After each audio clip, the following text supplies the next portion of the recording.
when you throw on the traumas that they deal with outside the home, it's hard for them to come to school and pay attention and be straight. How and we so do they get school is wrong. Yeah. Right. How we do school is wrong. We've been doing the same thing. I agree with that. 100%. Over and over and over You're again. talking about with a GED. I'm living proof that they do. And I'm uberly successful. But that right says now. nothing. No, that's not true. That's not true, brother. You are exactly where you are supposed to be. Okay. Right? Like, no, like, you know what I'm saying? Like, don't get it twisted, man. This school system was not set up for us.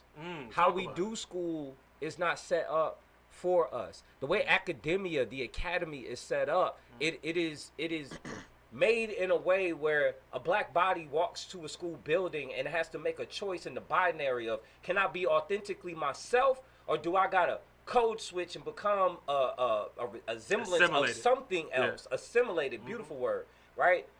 In order to be accepted in this space. That's a fact. That's a fact. No, you're not lying. And so we have to do school different, and which is why like I have a large following on social media as an educator, because I do something called culturally responsive pedagogy, right? Which is that's a big word, which is about making our classroom spaces where black and brown children can be authentically themselves, where they can speak the tongue of their nurturer, walk in this classroom and still be credible. My kids don't feel like they got to turn their culture off. I feel you on that. You know what I'm saying? Just as I don't turn my culture off. I'm going to walk in that school building. I might rock a suit one day. I might come in, shoe game, killing everybody the next day. You don't know how I'm coming, but I'm going to be authentically myself at all times. And until we make our classrooms universally that way, for all students, that they can be authentically themselves, then we're not really trying to create somewhere for everybody. That's why a lot of kids tap out. That's why they drop out. That's why true. They quit. That's why I dropped out. No, you're right. You absolutely. That's why you dropped out? I mean, yeah. That's why you dropped out. A rap it's school, but hey, I did too. But guess what? I had a teacher at my school that allowed us to create what we called the lyricist lounge back in the day. Man, you know what I'm saying? Where we had the turntables in the cafeteria and we would battle in the cafeteria, and it made school feel like home for me. I had a math teacher. I was always bad at everything but science and literature, and for some reason. But anyway, my math teacher, Miss Williams, she was kind of young at the time for us, and we would come in her class and doing the math. No, it was a math. It was literature. She would help and to learn to do poems and stuff. We could go home and write raps, and then come and recite them as poems.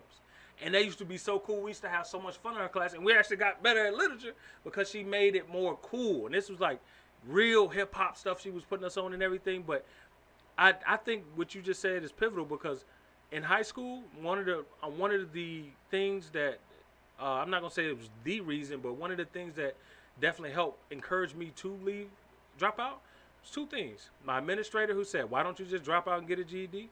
And my teachers, who I never had no high school teachers that cared.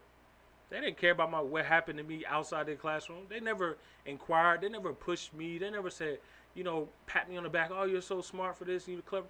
There was no care there. So you wanted them to lie to you, tell you. Our schools gotta wrap their entire arm around our black babies and their families. Their families. Like you can't just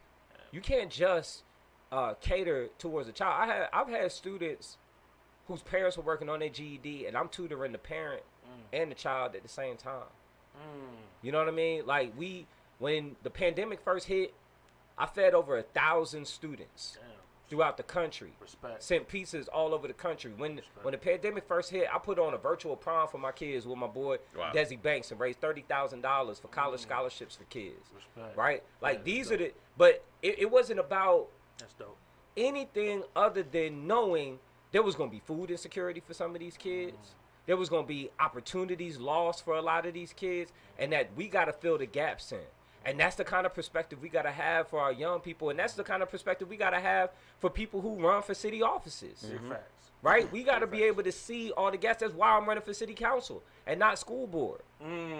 Right? Because, listen, no kid is able to learn if they don't have a safe place to sleep or food on the table. And those are not things that schools necessarily fill the gaps for. That's a fact. That's an absolute